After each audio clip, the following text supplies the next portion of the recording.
তারা যদি গরিব হয়, অসচ্ছল হয়, সেক্ষেত্রে ভয় করার কিছু নাই।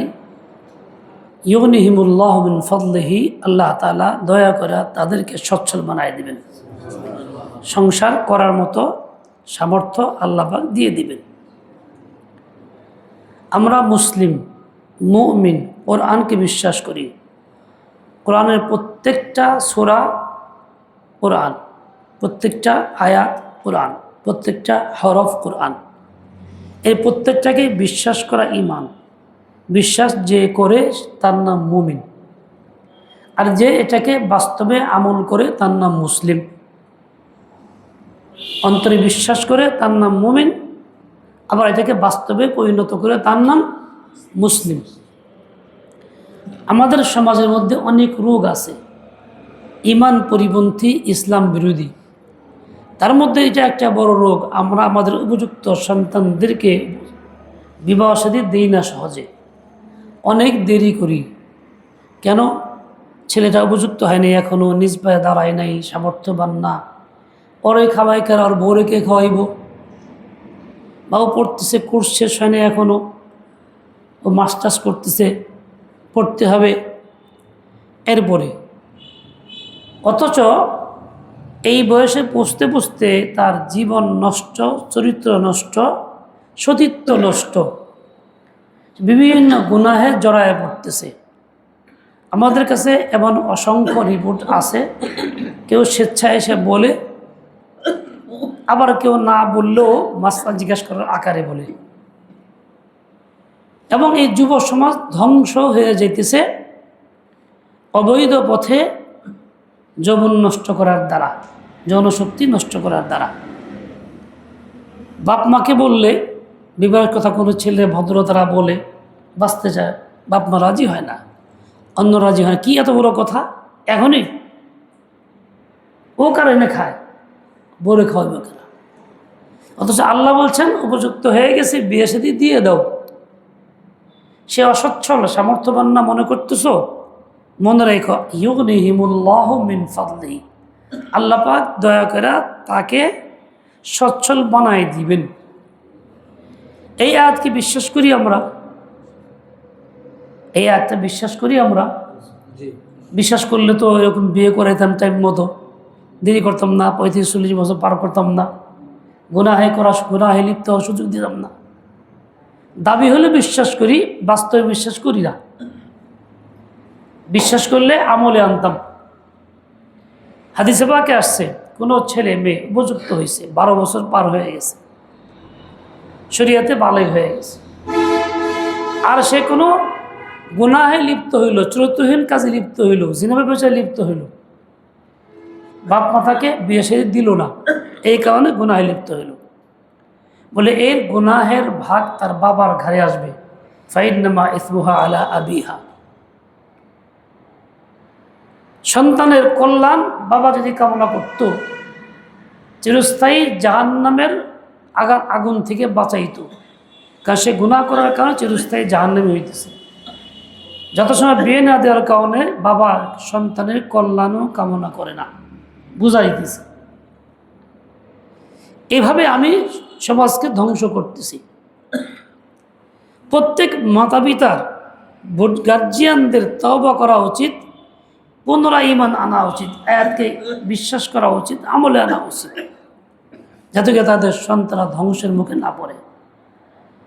3 দিন আগে 3টা ছেলে আসছে, স্কুল কলেজে পড়াশোনা করে, প্রত্যেকের অবস্থা এতটা খারাপ, ভিন্ন ভিন্ন বর্ণনা করছে আমার কাছে, তারা গুনাহে লিপ্ত। একজন বলল বাপ মাকে বলা সম্ভব না, বলছি কিন্তু তারা করবে না, কোনো করবেই, বিয়ে করতে রাজি, বাপ মা রাজি না। তার বাপ মার কথা হলো বিয়ে করা দরকার নাই, গুনাহ কর, কিন্তু পড়তে হবে।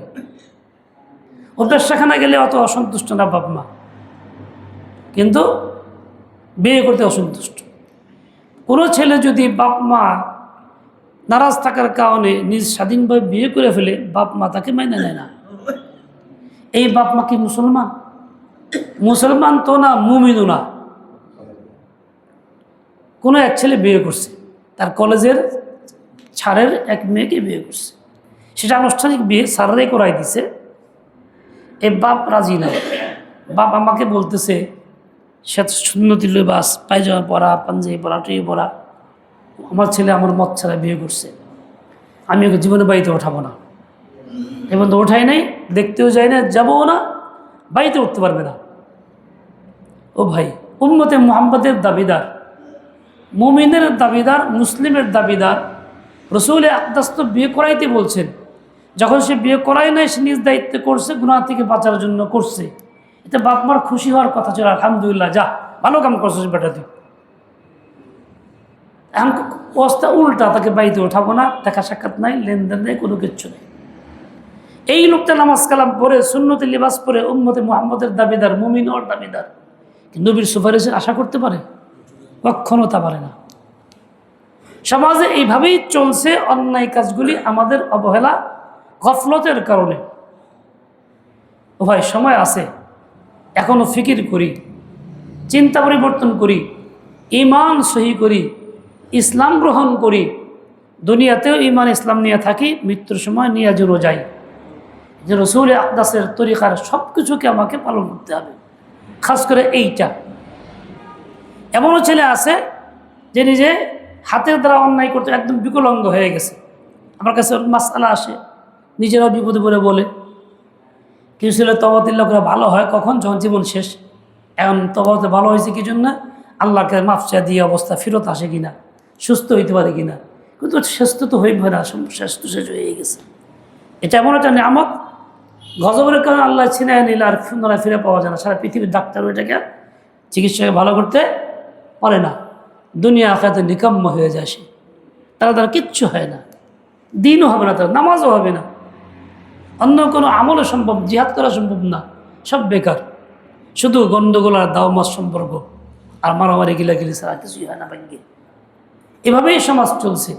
এখনও ফিকির করি, সমাজকে এই পতন থেকে বাঁচাই, প্রত্যেক গার্জিয়ান সচেতন হই, কথাগুলি ছড়াইয়ে দিই। আল্লাহ পাক রব্বুল আলামিন হিফাজত করেন, তৌফিক দিয়ে দেন। এখানে নারী পুরুষের বিয়ে হচ্ছে, বিয়ের জন্য এলান করা হয়েছে। মসজিদে বিয়ে সুন্নতে রসুল, রসুল আকদাস সাল্লাল্লাহু আলাইহি ওয়াসাল্লাম বলছেন, আ'লিনুন নিকাহ, বিবাহের এলান ঘোষণা দিয়ে দাও, চুপচাপ না হয়। ওয়াজআলু ফিল মাসাজিদ, বিবাহটা মসজিদে করো, কারণ মসজিদে করলে উপস্থিত থাকবে অনেক মুসল্লি, মুসলমান, নেককার, দিনদার, তাদের উপস্থিতি বিয়ে হবে, সবাই জানবে কার বিয়ে হলো, সাক্ষীর অভাব থাকবে না। আর চুপচাপ করলে সাক্ষ্য থাকবে না, তো উল্টাপাল্টা হবে, হালালের জায়গায় হারাম হবে, ওরকম না হয়। তো এই মসজিদে করাই হলো নবী আকদাসের পছন্দের আমল, সুন্নত। আমরা তা করি না। আগে গোয়াল করেছিল, বাইরে বাড়িতে ছিল, খেতে ছিল, হইতে হইতে গেছে গা হলে, সেখানে আবার অনেক গুনাহের আবদা চলছে, গুনাহ ছাড়া হয় না। তো এক বিয়ের মধ্যে আমাকে দাওয়াত দিছে, এক হলে গেছি, সেখানে এমনি লোক ভালো নামাজ কালাম পরে, খুব দিনদার প্রকৃতির লোক। আল্লাহ গিয়া দিকে সব রকম অবৈধ কাম বেঁকে আছে, গান বাজনা, এটা সেটা, আমি যাই বেপরদারা, আমি জুল দিন থেকে ভাগি, আজাব গজব থাকা দরকার নেই। উপরে তো সব ঠিকঠাক, কিন্তু আমলে দেখা গেছে মুসলমান না। এই হলো আমাদের অবস্থা ভাই। মসজিদটা এমন জায়গা, আল্লাহর রহমতের জায়গা, এর গুনাহ করার সুযোগ নেই, করতে চাইলেও করা যায় না। কাজে এই পাক জায়গাতে বিবাহ শাদী হইলে মুসলমান দোয়া করবে, দোয়া করলে আশা করা যায়, রহমতের আশা করা যায়। এই জন্য আমরাও যেন বিবাহ শাদী মসজিদেই করি, ওয়াজআলুহু ফিল মাসাজিদ। ভিন্ন কোনো এলান করা দরকার পড়বে না। আর অনেক সময় মুসলমান বুঝে না, বিরক্ত হয়, হ্যাঁ আমাকে দাওয়াত দেয় নেই, আমাকে বেইজ্জতি করতেছে, এমন করতেছে কি লেগা, আমরা থাকুম না, বসুম না। এই মুসলমান ভুল করতেছে, নবীর তরিকা বুঝে না, সে নবীর তরিকাই নাই। এই যে আনুষ্ঠানিক দাওয়াত লাগে না, খাওয়ান দাওয়ান শর্ত নয়, জানায় দেওয়া, সবাই মজলিসে শরীক হওয়া, দোয়া করা আমাদের কাম, সকলে মিলে নেক কামটা আঞ্জাম দেওয়ার চেষ্টা করা। আমরা আগে বললো না কেন, রাস্তায় বললো, মসজিদে বললো, আমি কি ফকির নি, এরকম চিন্তা যে করে সে মুতাকাব্বির, অহংকারী, সে নবীর উম্মত হইতে পারে না, আল্লাহর রহমত তার প্রতি আসতে পারে না। এই জন্য ভুলের মধ্যে আমরা না থাকি।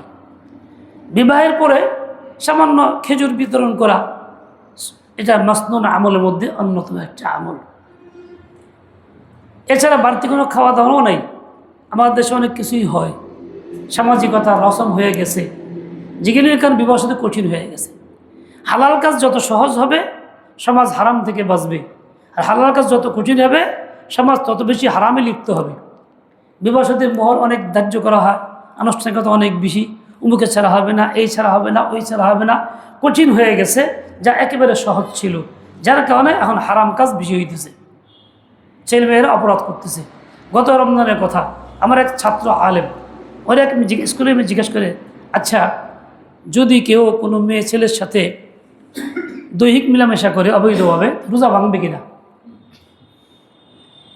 ক্লাস 10-এ পড়ে একটা মুসলিম নারী মাসলা জিজ্ঞাসা করছে, কেন সে মুসলিম হিসাবেই তো সে অন্যায় করছে, এক রোজা ভাঙছে কিনা মাসআলা যায় না। কীরকম মূর্খতা আমাদের সমাজের মধ্যে! আমরা মেয়েদের কি শিখাই, ছেলেদের কি শিখাই, কিন্তু অবৈধ কাজ করছে ঠিকই। এইভাবে সমাজ চলতেছে, আমরা জানি না, খবর রাখি না কি হইতেছে। বাপ মা তো খুশি, মেয়ে পড়তেছে স্কুলে, ছেলে পড়তেছে স্কুলে, ভালোই তারা, কিন্তু ভালোর ভিতরে কি আছে এটা খবর রাখি না আমরা। এই জন্য সচেতন হই, আল্লাহ পাক তৌফিক দিয়ে দেন। যেই হোক, পুরা উম্মতকে দেখেন কোরআনে পাকে কি আসছে, ফামান ইবতাগা ওয়ারাআ যালিকা ফাউলাইকা হুমুল আদুন। যৌন শক্তি ব্যবহার দুইটা পদ্ধতি হালাল, এক হলো বিবাহিত স্ত্রী, আর এক হলো কেনা বান্দি, যা আগের যুগে ছিল, আবার কিয়ামতের আগে আসবে। বান্দি ব্যবহার করা স্ত্রীর মতো হালাল বৈধ। এই দুই পন্থা ছাড়া যে কোনো পন্থাকে অবলম্বন করে ব্যবহার করে সে হলো সীমা লঙ্ঘনকারী। ফাউলাইকা হুমুল আদুন, ফাউলাইকা হুমুল আদুন। হ্যাঁ, যদি কেউ বিবাহ করে, তার সময় আল্লাহ কি বলছেন, ফাইন্নাহুম গায়রু মালুমিন, এরা দোষী না, দোষারোপ করা যাবে না, মালামত করা যাবে না, তিরস্কার করা যাবে না যে কাজটা ভালো করলো। আমাদের সমাজে কেউ দ্বিতীয় বিবাহ করে, আল্লাহ করছেন হালাল, কোরআনে পাকে সুযোগ দেওয়া আছে, সে তার প্রয়োজন আছে করছে। দ্বিতীয় বিবাহকে আমরা শতভাগ ভালো মর্কে মাইনে নেই এমন কয়জন আছে? বরং মানি নাই এরকম কতজন বেশি? শতকরা 98 কইতেছে। নামাজি, হাজি, উমরাকারী, মুসলমান, ইমাম, গায়র ইমাম সবাই তার বিরুদ্ধে সমালোচনা করে, চার দোকানে এখানে সেখানে, এই চরিত্রহীন লোক, নজর ভালো না, নাই বিয়ে করছে কিনলে, ব্যবসাখানায় গেলে নজর ভালো, হে চরিত্রহীন হয় না। বিয়ে করছে হালাল তরিকায়, তার নাম চরিত্রহীন, তার নজর ভালো না। বলতেছি যারা এরকম বলি তারা প্রত্যেকেই ইমান থেকে বের হয়ে গেছি, তারা কোরআনকে অস্বীকার করতেছি। আল্লাহ বলছেন তারা দোষী না, আর আমরা তাকে দোষী মনে করতেছি, দোষী বলতেছি। তাহলে আয়াতকে মানলাম না অমান্য করলাম? ফাইন্নাহুম গায়রু মালুমিন। কোথায় আছি? ইমান নিয়ে বাঁচতে চাই, ইমান নিয়ে মরতে চাই, কিন্তু ইমানের মধ্যে তো নাই। একটু ফিকির করি, আল্লাহ পাক আমাদের সেই বুঝ দেন। এরকম দ্বিতীয় বিবাহকে বললে, ছেলে মেয়ে বিবাহ সাথে করে ফেললে, তিরস্কার নয়, দোষারোপ নয়, আদর করা, আলহামদুলিল্লাহ খুব ভালো কাজ করছি, বেচারা গুনাহ থেকে বাঁচছে। আল্লাহ পাক রব্বুল সেই বুঝ আমাদের সবাইকে দান করে, ইমান সই করে দেন। তো বিবাহের মধ্যে কি লাগে? ইজাব কবুল যায়, ইনশাল্লাহ হবে। প্রস্তাব লাগে, কবুল লাগে, মোহর লাগে, ধার্য করা হয়েছে না মোহর? এই মোহর আসা কত? 2,23,000। আচ্ছা, মেয়ের ইজেন আনছেন তো? ইজেন আনছে কে? আচ্ছা আচ্ছা, চাচা মানে মেয়ের চাচা। আচ্ছা আচ্ছা, আলহামদুলিল্লাহ, আলহামদুলিল্লাহ, ঠিক আছে। তো 2,23,000 মোহর। হ্যাঁ, আচ্ছা, আব্দ করাই দেই। আলহামদুলিল্লাহ রাব্বিল আলামিন, আলহামদুলিল্লাহ নাহমাদুহু ওয়া নাস্তাঈনুহু ওয়া নাস্তাগফিরুহু ওয়া নাউযু বিল্লাহি মিন শুরুরি আনফুসিনা ওয়া মিন সাইয়্যাতি আ'মালিনা। মান ইয়াহদিহিল্লাহু ফালা মুদিল্লা লাহু ওয়া মান ইউদ্লিল ফালা হাদিয়া লাহু। ওয়া আশহাদু আল লা ইলাহা ইল্লাল্লাহু ওয়াহদাহু লা শারীকা লাহু ওয়া আশহাদু আন্না সাইয়্যিদানা মাওলানা মুহাম্মাদান আবদুহু ওয়া রাসূলুহু। আম্মা বা'দ, ফাআউযু বিল্লাহি মিনাশ শাইতানির রাজীম। বিসমিল্লাহির রাহমানির রাহিম। ইয়া আইয়ুহান-নাসু ইত্তাকু রাব্বাকুমুল্লাযী খালাকাকুম মিন নাফসিন ওয়াহিদাহ ওয়া খালাকা মিনহা যাওজাহা ওয়া বাসসা মিনহুমা রিজালান কাসীরান ওয়া নিসাআ ওয়াত্তাকুল্লাহাল্লাযী তাসাআলুনা বিহি ওয়াল আরহাম ইন্নাল্লাহা কানা আলাইকুম রাকীবা। এই ভিডিও না, রেকর্ড। وقال تعالى فانكحوا ما طاب لكم من النساء مثنى وثلاث ورباع.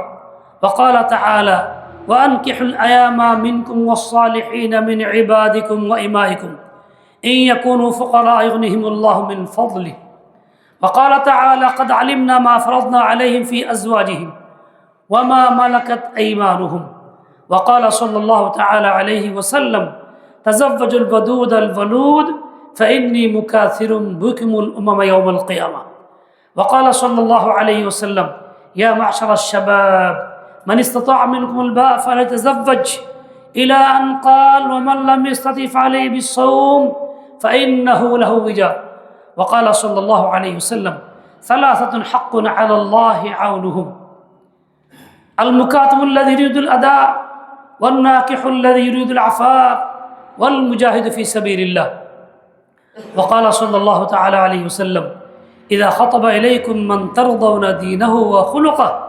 فزوجوه إلا تفعلوه تكن فتنة في الأرض فساد عريض وقال صلى الله عليه وسلم ما استفاد المؤمن بعد تقوى الله عز وجل من امرأة صالحة إن أمرها أطاعته وإن نظر إليها سرته وإن أقسم عليها أبرته وإن غاب عنها نصحته في نفسها وماله أو كما قال عليه الصلاة والسلام أيها الأخوة إن هذا وقت مبارك سينعقد فيه عقد الزواج الإسلامي للقاء السعيد بين الأخ مولانا محمد يعقوب وبين الأخت من مبشرة تحسين ولا بد هناك من الصداق كما ذكر 223,000